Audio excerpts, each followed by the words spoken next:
to is he and the commissioners messed up because he put money in for a new officer where really it's a replacement. He had somebody that left and he took that out of the budget and then called it 3. He's really talking about 1 replacement, 2 new officers. But it's in the budget as 3, follow me? Because you took it out of the budget when you Should have been a replacement, should have been hired and. Did you put it in when the budget that we have already looked at, or last year's budget? He took it out of last year's budget, and then, okay. So it is a replacement instead of a new. And then we're doing for 2 new correctional officers. Madam Chairman, but it is, they are putting the money back into the budget for the one that they took out by mistake, so. Yep. But you can pick that up as a replacement and then 2 new. Are they coming, what is their grade level? Are they coming in at? Entry-level COs. Entry. Mm-hmm. Okay, Representative Umberger. Yes, just a question on your salaries. You're showing an increase in administrative salaries and a decrease in regular salaries.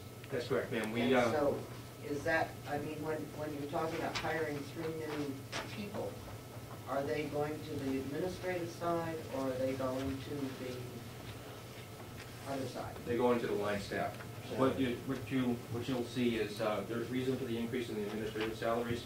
We did some restructuring this past year, and I took all the sergeants out of the regular line and put them into the administrative line. So that's why you'll see a decrease in your regular salaries and increase in your administrative salaries. Yes, Representative Albany. Thank you, Madam Chair. How many prisoner days did we have over the past year? 16,000 and, oh man, I can't remember the number. I know it's 16,000. Cost per day, $120.35. That's what you're figuring out, Representative. So $125 a day. $120.35. Yep. There was a decrease from 2009. We had, I want to say, 24,000 bed days in 2009, and it went down to 16,000 2010. I believe. I can go back to the annual report. I think they probably need to give us the exact, unless they're, if there's an annual report and I haven't got that, Representative Anderson, you probably can pull that information. Go ahead, Representative Walton. Thank you, Dr. So I can compute that as being a cost of $43,800 per year per prisoner. For housing a prisoner for a year, 120 times 365 would be $43,800 to house a person for 1 year in our jail system. Mm-hmm. And I was wondering if well, I don't want to lead you on, but I guess my information from the New Hampshire Public Policy says that the average cost is $34,000 a year. Okay. Now that number may be a little out of date, and I don't have any updated information. So,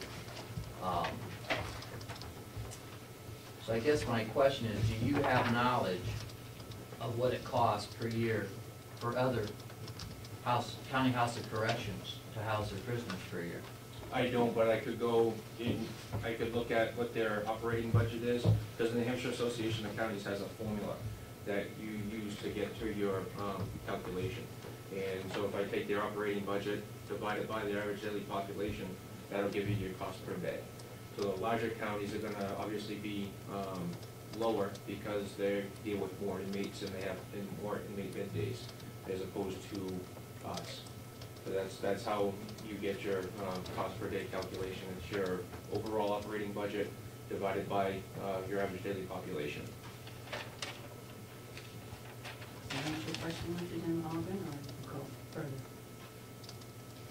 Can the commissioner supply us with that information for our next meeting? We can give you his annual report. No, for the other Yeah. The other counties I you think, mentioned, you have that Jason, information. if you can get that information for us for next Monday. Sure, I'll call, Betsy Miller, I believe, has that information, so I will certainly reach out for her. And Representative Algreen, you said that there was, okay, how much was it, did you say, in Carroll County, it cost per year? 840 something? 43,800 was the quick calculation that I did on my, Okay, that's what I missed,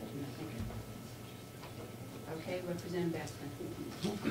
What is the information that Representative Algren wants? The cost per prisoner per year? In the other counties. Another count. Yes, Representative McConkey. Thank you, Madam Chairman. Perhaps the question is for Subcommittee Representative Babson. I see that we've had a slight drop of what the commissioners are asking in overtime. So we're enjoying a very small savings. We have a much larger payroll by these three individuals. And it's my understanding that some of this decision for the staffing is based on preference or outcome of a report and then preference by another group that they're working with. Was there conversation on stepping this personnel in that we brought in, the one that we forgot to put in, perhaps a individual, taking a look at that for a year, because I don't know of any big problems at this point in time, and then reviewing it the following year to bring that other person on? No. We went from 5 to 3, with 3 being a replacement of the Did you think it would warrant any further, if I could, Madam Chairman? Yes, yes. Did you think it would warrant any further conversation to see if we could eliminate one of those persons until next year? Frankly, Representative McConkey, I'd rather have him see have the 3 people and move this discussion to the medical portion of it, because that's where the real personnel and finance issues are going to come. However, there is always the possibility if the rest of the delegation feels that the 2 plus the 1 replacement in 1 year is a big jump, that we could ask for something different. That's just for all the new members to know that. Yes, Jason, go ahead. Can I address Mr. Algren? In 2010, we had 16,535 dead days, as opposed to the 24,115 in 2009. Figured you'd know those numbers eventually if we gave you time to look at it. Thank you. Okay, the question does come up, looking at the nursing salary. I can remember the discussion before. Apparently in 2007, we had no nurses.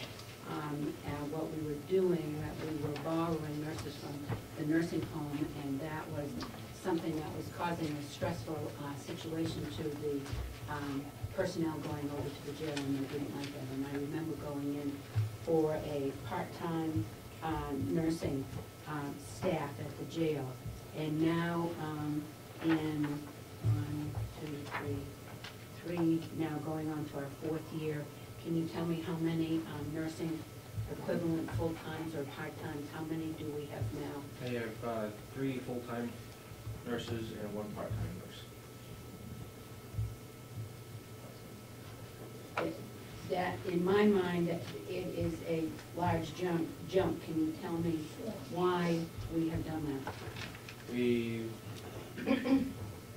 started with the nurses back in 2003, I believe. And then we increased to 2 full-time in 2005. And then we increased another one last year. I think it was last year. And the reason I'm asking for the 4th is because of the staff that I have, they're on basically burnout. They work in a lot of overtime to cover shifts. They have, in order for one to take a sick day, you're paying overtime for somebody to backfill the shift. The same applies to vacation time. We spent, I want to say, $15,000 in overtime last year just in the medical staff. So I I'd really like to bring in another person to help relieve that. Okay, are there any other questions, Representative Fleck? Thank you, Madam Chair. Adding another staff person rather than using overtime, are you seeing that as being cost effective? Because when you have overtime, you're not paying additional benefits, there's no additional Social Security, there's no retirement, there are no medical benefits. Are you going to see that as a break even or cost effective? How do you see it? I would see that as more cost effective going, because they're, like I said, they're on burnout and they don't want to continually work these extra hours.